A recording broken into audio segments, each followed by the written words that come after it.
Hi, welcome to Faith Foundation. आपका स्वागत है। As you all know, because of ignorance and लोगों को जानकारी के अभाव में अडॉप्शन के बारे में बहुत ही मिसगाइडिंग इन्फॉर्मेशन लोगों के बीच में फैल रही है। Means they are not aware of that. Adoption means गोद लेना, पर गोद लेने का मतलब नहीं कि फिल्मों में बच्चा कहीं मंदिर में मिला या कहीं रास्ते में मिला और आपने उसको गोद ले लिया, उसकी परवरिश की और वो आपका वारिस हो गया। इसके भी बहुत स्ट्रिक्ट रूल्स हैं जो गवर्नमेंट ने बनाए हैं, और इस बारे में आप और इन्फॉर्मेशन चाहिए तो आप फेथ फाउंडेशन से कॉन्टैक्ट कर सकते हैं। और मैं चाहूँगा इस बारे में मैम रूबी, जो हमारी फेथ फाउंडेशन की फाउंडर मेंबर है और सेक्रेटरी है, हमें इस बारे में बताएं। Ma'am please. Sure, sir. Adoption is not about finding children for families, but families for children. बच्चा लेट होने की वजह से कुछ पेरेंट्स को ये लगता है कि हम किसी के थ्रू बच्चा लें, बल्कि ये अकॉर्डिंग टू लॉ बिल्कुल गलत है। आप किसी एजेंसी के थ्रू या फिर किसी एडवोकेट के थ्रू या फिर किसी कोई भी लीगल एडवाइज़र के थ्रू आप बच्चा ऐसे अडॉप्ट नहीं कर सकते, क्योंकि गवर्नमेंट ने जो कारा है उसको बनाया ही इसलिए है। ऐसे बहुत सारे केसेस आ रहे थे कि यहाँ से कहीं से बच्चा उठा के ले आए, वो किसी को दे दिया, या फिर कहीं पे बच्चा मिला, किसी के थ्रू मिला, या गांव में कहीं मिला, उन्होंने उठा के किसी को दे दिया।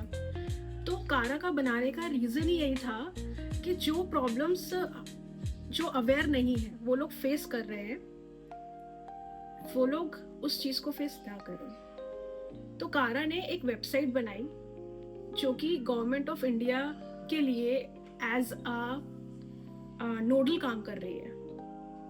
उस वेबसाइट को आप डायरेक्टली जाकर उस पर रजिस्ट्रेशन भी कर सकते हैं, और साथ ही साथ उसका जो प्रोसीजर है थोड़ा सा लेंदी है, बट अगर आप डायरेक्टली अपने किसी जानकार के थ्रू जाके करेंगे तो टाइम लगेगा, लेकिन लीगल होगा।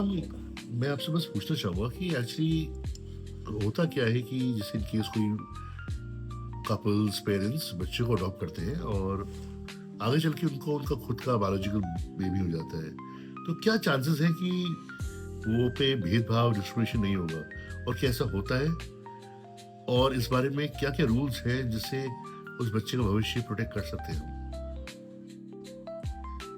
जी, उसके लिए हमारे पास CWC है, जो कि चाइल्ड वेलफेयर कोर्ट है, जो एज अ नोडल यहाँ पे काम करते हैं। बच्चों के जितने भी अडॉप्शन की प्रोसीजर है, और अडॉप्शन से रिलेटेड क्या ट्रैफिकिंग से किसी से भी रिलेटेड लो 18 कुछ भी चीज़ें होती हैं, उसके लिए हमारे पास चाइल्ड वेलफेयर कोर्ट है। तो ऐसा नहीं है कि आपने बच्चा अडॉप्ट ऐसे ही कर लिया, तभी कहा जाता है इसको लेंदी प्रोसेस का मतलब ही यही है कि आपके सारे प्रोसीजर कंप्लीट होंगे। उसमें SIR आती है, HSR आती है, उसमें हमारी जो कमिटीज़ हैं वो बनी हुई हैं, जिसमें एज अ रोल प्ले करती है हमारी CWC, DCPU एंड DM। उनसे गठित होकर जो एक समिति बनती है वो इस पर काम करती है, तब जाके बच्चा अडॉप्ट होता है। उसके बाद 6 मंथ बाद एज अ सोशल वर्कर जाते हैं बच्चे के फीडबैक लेने के लिए, तब जाकर वो पूरा कंप्लीट प्रोसीजर होता है। अगर बाई चांस मान लीजिए कि कुछ सालों बाद बच्चे को प्रॉब्लम आ रही है, जैसे बहुत सारे केसेस हमारे पास आते हैं।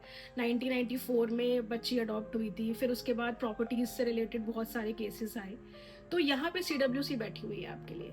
कभी भी कोई भी प्रॉब्लम है, आपके पास राइट है आपका, उसको यूज़ करिए और आइए CWC कोर्ट के पास, और अपनी सारी बातें आप उनसे डायरेक्टली रख सकते हैं चाइल्ड वेलफेयर कोर्ट में।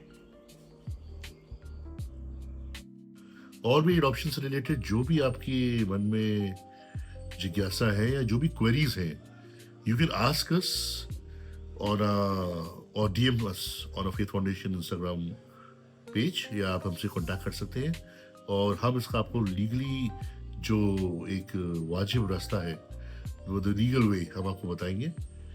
Thank you.